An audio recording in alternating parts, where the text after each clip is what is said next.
Buena pregunta la tuya. Bueno, hablemos ahora ya de qué es lo que tiene que ver con esta legislación de la publicidad. Y para hablar de esto ya está con nosotros la doctora Luz López. ¿Qué tal, doctora? Un gusto tenerte aquí. Igualmente, el gusto siempre es mío, es así, Claudia. Este es un tema, atención con esto, señora, señor, a todos los proveedores, los creadores de contenidos, los que ofrecen bienes, servicios, sean personas físicas o jurídicas. Les comento esto. Actualmente, porque realmente todavía es un proyecto de código del consumidor. A ver, atención con esto. Recordemos que nosotros jurídicamente tenemos una ley de defensa al consumidor, pero fíjense ustedes que la ley es del año 1998, es un poquito desactualizada a estas alturas. Obviamente evolucionó muchísimo, muchísimas cuestiones, sobre todo el aspecto tecnológico. En este sentido, es dable y oportuno destacar que el proyecto, leí artículo por artículo, es un poquito extenso porque es un código, es decir, un conjunto de artículos. Específicamente tiene 215 artículos, pero vamos a ver cuáles son los puntos resaltantes que se van adecuando a los tiempos en los que vivimos, básicamente, ¿verdad? En primer lugar, resaltar que el consumidor, o sea, acá la figura estrella de esta ley justamente es el consumidor.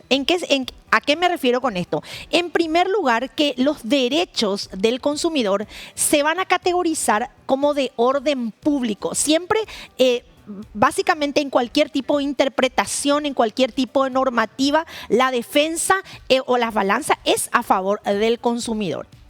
Que seguidamente yo encontré con esto y destaqué, o por lo menos me di cuenta que es muy diferente a la legislación que hasta hoy nos rige y que, vuelvo a repetir, es muy antigua. En segundo lugar, que es un proyecto de ley, un código sumamente inclusivo porque considera a las personas y cita cuáles son las personas con vulnerabilidad, por ejemplo, aquellas personas que son, no sé, que por ahí tienen algunas situaciones excepcionales como físicas o condiciones físicas o incluso mentales, están consideradas como vulnerables, es decir, es un código inclusivo. En tercer lugar, Claudia, y también para que la audiencia pueda conocer, el establecer claramente, o se establece claramente, por ejemplo, cuando vos ofreces un bien o un servicio, suponiendo que lo estableces a través de un presupuesto, que eso va a ser como un antecedente ya de un contrato. Y lo que realmente me encanta, porque muchas veces en la práctica es una cuestión de discusión o alguna controversia, es establecer claramente, por ejemplo, si lo haces a través de un presupuesto, que tenga un plazo de vigencia y claramente cuáles son los servicios que están incluidos, por ejemplo, si hablamos de servicios, en ese presupuesto. Eso me pareció fabuloso porque eso no está así en la legislación actual. En segundo lugar, también encontré muy importante hablar de las cuestiones, Claudia, y también a toda la audiencia, de las cuestiones de garantía. Vos por ahí comprás un producto o no tenés garantía, no es obligatorio tener la garantía, o por ahí no es claro cuando, por ejemplo, el producto está defectuoso, que por ahí no te quieren devolver, no te quieren cambiar el producto, no te quieren reembolsar el producto. Bueno, si se llega a aprobar este código, es clarísimo con ese tipo de cosas. Primero, la garantía va a ser obligatoria. Por ejemplo, compraste, no sé, una computadora, un escritorio, no te resultó, el servicio de postventa no te pudo solucionar, te van a tener que reembolsar o cambiar el producto. Sobre todo si es la postventa o la reparación es insatisfactoria. También lo que me pareció demasiado importante es establecer un plazo para eso. ¿Hasta qué tiempo yo tengo un plazo en que, por ejemplo, el servicio de postventa de algún producto me tenga que dar una respuesta, una solución a ya sea reparar o devolver el producto, cambiar el producto? Eso me pareció demasiado importante. Seguidamente también un punto que la legislación paraguaya nunca lo consideró, pero que hay en otros, sobre todo por ejemplo en Brasil existe, el famoso derecho al arrepentimiento. Es decir, yo firmo un contrato, ¿verdad? Por ejemplo, para comprar algo, más que nada se utiliza mucho también para servicios.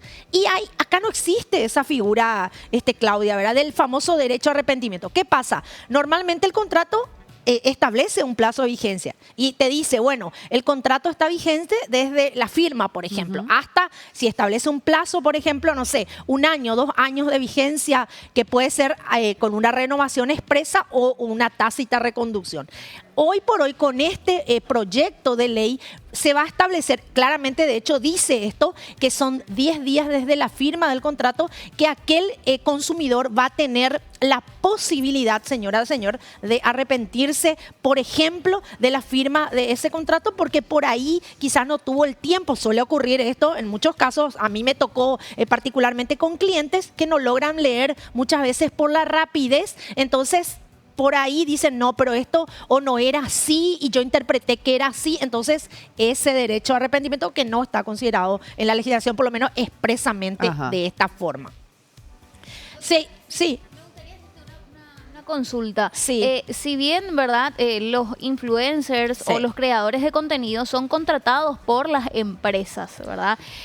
O sea, los influencers realizan contenido para las empresas porque fueron contratados por dichas empresas, ¿verdad? Pero en caso de esta publicidad no engañosa, pero sí de no determinar bien esa publicidad, también no solamente la empresa, sino también ese creador de contenido de influencer también puede estar sujeto a alguna consecuencia en cuanto a ley.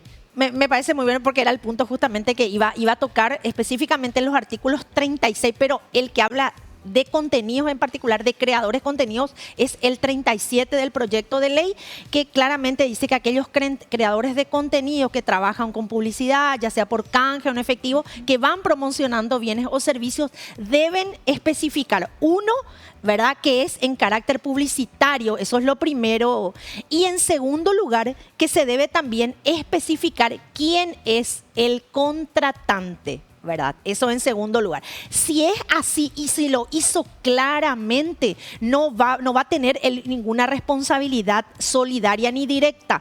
Me refiero, y yo entiendo tu pregunta por ahí, si el producto, por ejemplo, es defectuoso o no cumple con los requisitos que vos estás ofreciendo, obviamente que esto puede llevar a un tipo de publicidad engañosa, pero el creador de contenido, vos mismo lo decís, eso firma un contrato con la empresa que va a proveer este bien o servicio. Y en ese sentido, si lo aclara, en la publicidad se aclara que es en carácter publicitario y quién es el proveedor, la responsabilidad es directa sobre aquel contratante y de hecho no va a ser contra el contratado. Claramente eso lo dice, pero sí se va a tener que especificar, y de la misma forma el artículo 36 es referido a los sitios web o las plataformas que ustedes verán muchas veces que tienen la publicidad ahí cuando vos vas a hacer clic antes de mirar, por ejemplo, una información que es de tu interés. Esto es clarito y me parece sumamente importante y bien por lo que vos misma significás, porque finalmente el creador del contenido influencer es un contratado, ¿verdad? No tiene que ver con el productor, servicio o la calidad del producto o incluso del servicio. Me parece que está bien, pero me parece también que se regule esto, porque muchas veces se firman contratos y para garantías también de ambas partes. Ahora, siguiendo con el proyecto, otras de las cuestiones, como bien les comenté, es todo lo relativo a garantía va a estar claramente establecido, el tiempo que tenés, sobre todo, vuelvo a repetir, el tema de postventa y algo clarito que bien, obviamente el proveedor puede ser sometido a sumarios, es decir, a investigación, esto ya es así.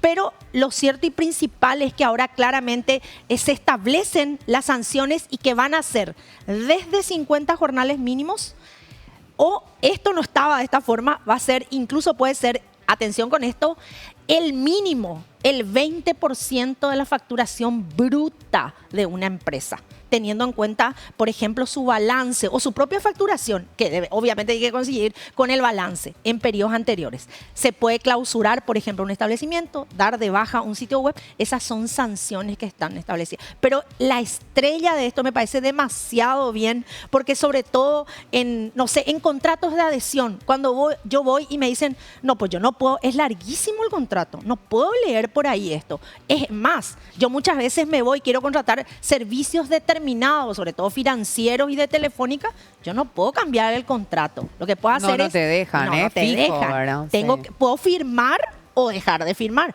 pero resulta que yo no me puedo tampoco quedar sin un servicio de telefonía, ¿verdad? Y básicamente todas contemplan lo mismo.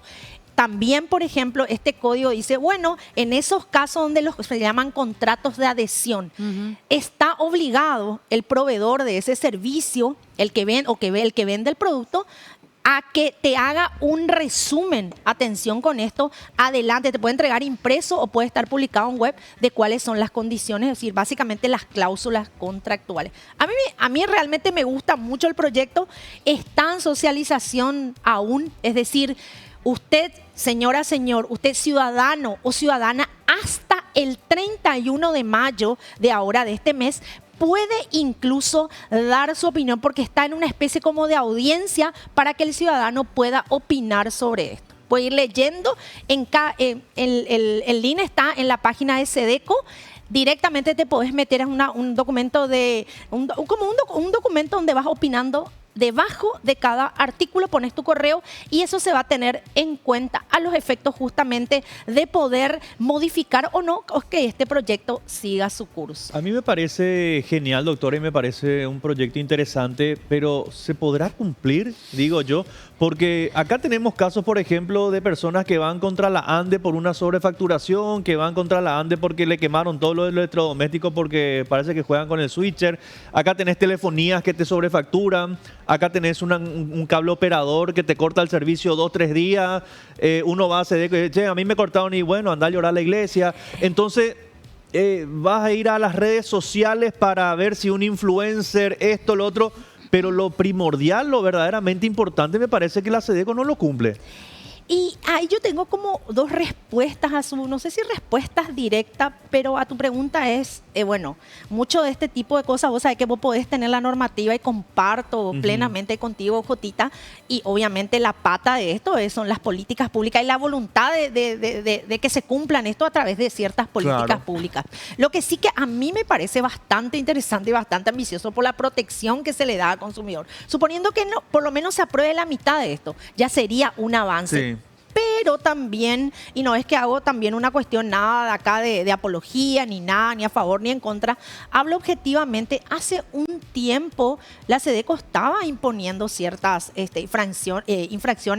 sanciones por infracciones y controles en determinados rubros, ya sea de servicios, o lo vimos claramente en varias oportunidades. En este sentido, sí yo creo que obviamente es un conjunto de cosas, pero por lo menos vamos avanzando. Ahora, yo que leí el proyecto es bastante ambicioso. A mí personalmente lo que más por lo menos me gusta dentro del proyecto es la inclusión de las personas estas vulnerables, que por supuesto, si vos probás que eso fue abusivo, ese contrato va a ser nulo.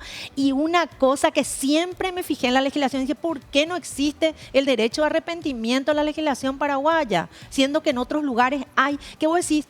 A veces firmas rápidamente y después, no, pero eso ya se considera una rescisión anticipada, entonces ya te cobran la multa. Y eso, por ejemplo, esos puntos, hasta si se llegasen a aprobar, me parece interesante. Y comparto contigo, pero son cuestiones que van concatenadas. Tener norma, tener voluntad política, tener políticas públicas claras, pero por lo menos esa cuestión de decir, bueno, yo como consumidor tengo esta normativa y voy a procurar que se cumpla. Me parece muy importante, sobre todo para la compra de esos productos que a veces nosotros compramos rápidamente con esa que creemos que a veces va a funcionar. Incluso te hablo de cosas básicas, ¿verdad? Y que por ahí no te funciona y te quedas con ese perjuicio que muchas veces no sabes dónde acudir o reclamar. Doctora, te pregunto rápidamente acerca de la comparación con la legislación china. Hablabas de que es un proyecto muy ambicioso, pero a la vez muy interesante. La legislación china, con relación a los influencers o creadores de contenido, solicitan que tenga una certificación académica o de preparación bastante estricta. Con relación a eso, ¿este proyecto tiene alguna sugerencia para recomendar, ejemplo, productos para la salud, cosméticos o incluso para aptitudes físicas? ¿Tienen que tener alguna certificación o preparación en la carrera de medicina? Para hacer recomendaciones en el ámbito legal también tiene que poseer preparación académica como ser un abogado. Con relación a esto, ¿el proyecto tiene o no alguna recomendación? No tiene algo en particular, pero si vos te vas por esto, decir, si vos le vas a contratar de repente a alguien, está también en el contrato en particular. Es decir, por ejemplo, vos decís, bueno, yo quiero promocionar de repente este producto y vas a ver el nivel de promoción, porque si yo quiero hablar de una cuestión muy técnica, ya entendería que el contratado va a tener que ser de esta forma. Ahora, no existe por lo menos en el proyecto esas condiciones. Ahora bien, por eso vuelvo a repetir, este es el proyecto, tiene que estar esto reglamentado de todas formas. Y por otro lado, también, justamente por eso la SEDECO pone a consideración de la ciudadanía para que expresen, y a mí me parece muy interesante que pudieras por ahí expresar esto, entrar al link y expresar a modo de comparación para que se tomen en cuenta de repente si la situación amerita este tipo de preparaciones o tecnicismos adecuados a tales efectos. Bueno, muchísimas gracias, doctora. Creo que hay bastante claridad en todo lo que tiene que ver con la publicidad y bien por sobre todo porque hay una protección al consumidor. Bueno, gracias por estar hoy con nosotros. No, el placer siempre es mío. Bueno, ahora sí, vamos a una pausa y en breve ya está Jotita con todo lo que tiene que ver con los deportes.